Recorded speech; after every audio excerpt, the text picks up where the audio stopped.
Pues muchos se preguntan, Pablo Mauricio, si era necesario. Anoche nos estábamos preguntando si era necesario semejante exposición, pero después de lo que pasó, hoy uno se pregunta, bueno, ¿y qué sigue para adelante? ¿Va a haber un arreglo? ¿No va a haber un arreglo? Ya se fueron varias personas del gobierno, se fue el ministro de Cultura. Jorge Rojas, usted lo decía ahorita, Paula, está en negociaciones, está hablando con el presidente, están tratando de evitar que se vaya. El ministro del Interior dijo que todos tenían que presentar su renuncia, se rumoró que él había renunciado. Bueno, en eso están, todavía están en eso. Susana Muhammad, que es tal vez la ministra mejor calificada del gobierno, dice que ella no comparte mesa con Armando Benedetti, pero ya el presidente respondió diciendo que Benedetti se queda y punto. Entonces, ¿qué va a pasar? ¿Va a renunciar? ¿No va a renunciar? Yo creo que los colombianos de a pie se está preguntando, primero, ¿y esto para dónde va? ¿Esto en qué va a terminar? ¿Qué va a pasar? Porque en 6 horas, y aquí termino mi comentario, no hubo una sola solución a problemas tan graves como lo que está pasando, por ejemplo, en el Catatumbo. Tiene usted razón, Giovanni, creo que eso es lo más de fondo que debe quedar de esto que parecería, para usar palabras del presidente, se despiporró al interior del gobierno. Pero yo tengo varias reflexiones, digamos también acudiendo un poco a esa invitación que hacía la canciller Laura Sarabia después de que hizo ya todo el análisis de lo que sucedió. Ya puso un trino diciendo que esto tenía que invitarlos a ellos en el gobierno a reflexionar. Las tengo aquí para que no se me fueran a olvidar. La primera, la ausencia de liderazgo que creo que quedó demostrada y se desnudó hay en la Casa de Nariño y en el gobierno, porque no es la primera vez que el presidente hace llamados a la ejecución y resulta que esos resultados no se ven. Entonces, ¿qué es lo que está pasando? Porque finalmente el presidente es la cabeza de ese proyecto político y es el que debe manejar este gabinete. Segunda reflexión, que Benedetti es el gran ganador. Él un poco a la sombra, cuando no estaba ya tan cerca del presidente como lo está ahora, había elevado sus críticas y diciendo que el presidente estaba muy mal rodeado, que no le gustaba a la gente que tenía en el gabinete, y parecería que por cuenta de su llegada se va a depurar ese gabinete como él quería. Entonces, Benedetti, el gran ganador. Y la tercera, la que usted señalaba, la enorme preocupación por las necesidades desatendidas de los colombianos. Decían ahora algunos de las voces políticas que reaccionaban a lo que pasó, que este era un esfuerzo de transparencia a lo que había hecho el presidente. Bueno, pero un esfuerzo de transparencia donde lo que vemos son las diferencias que hay entre unos y otros, pero los proyectos que traigan soluciones a la gente, ¿para cuándo? De eso no se habló en las 6 horas de ese Consejo de Ministros, porque se dedicaron a echarse agua sucia entre unos y otros.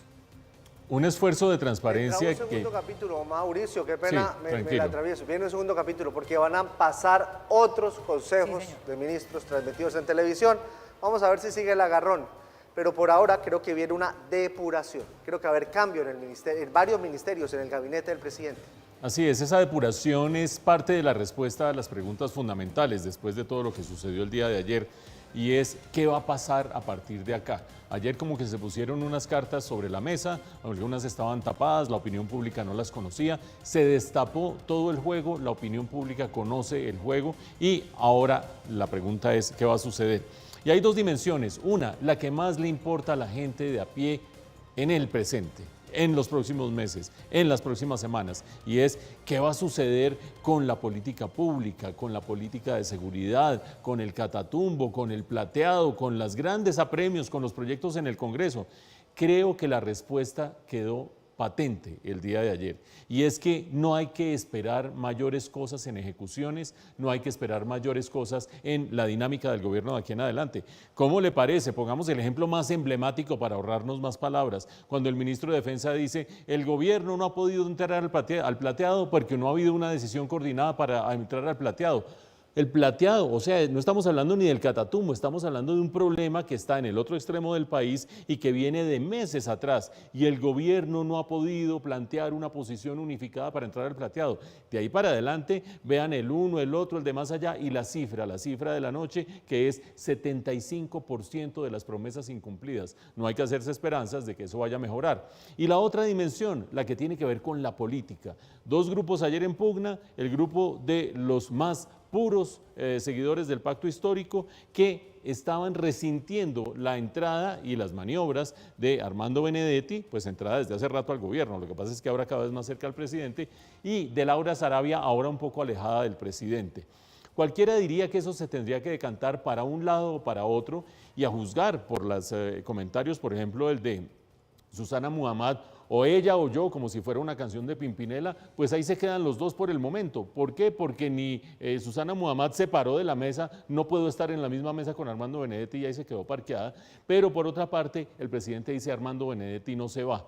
¿Esto qué significa? Que en los próximos meses seguramente, muy probablemente, van a renunciar quienes crean del pacto histórico que tienen opción de ser candidatos en el 2026. Muy seguramente Susana Muhammad, muy seguramente Gustavo Bolívar, vaya uno a saber si Alexander López, pero por lo menos los dos primeros sí. Van a empezar a marcar distancia frente al gobierno, a decir ese desastre, eso, nosotros estamos viendo una cosa distinta, ya había gente que no nos gustaba, etcétera, etcétera. Y mientras tanto, en el gobierno se queda, como lo decía Paula, triunfante Armando Benedetti, pero no solamente triunfante, sino con dos elementos adicionales. Uno, ¿cuál es el bendito secreto que le tiene al presidente de la República para que lo tenga tan cuidado, tan protegido como para que el presidente se vaya incluso contra los de su propio partido defendiendo a Benedetti? Y dos, Benedetti en todo caso fue clave en el triunfo del presidente, trayendo políticos, trayendo platas, organizando aquí, organizando allá, haciendo lo que podría decir alguno de los asistentes a la reunión de ayer, los lados más oscuros de la política. Pues parece que para las otras elecciones lo va a seguir haciendo desde la Casa de Nariño. Oiga, Mauricio, déjame, me pongo un poquitico del lado del gobierno y del presidente. Decir que quién sabe qué secreto le sabe Benedetti o que qué secreto le sirve Laura Sarabia, pues no viene al lugar porque no tenemos esa certeza. ¿Qué tal que él los tenga simplemente porque les tiene simpatía? Fíjese que el presidente dijo que le gustaba a Benedetti y lo comparó con Bateman, que no le gustó a muchos compañeros de gabinete, porque su virtud era ser loco. De golpe, a lo que le gusta al presidente es que ese tipo de personalidades son empáticas con él, porque de lo otro pues no hay pruebas, ¿no?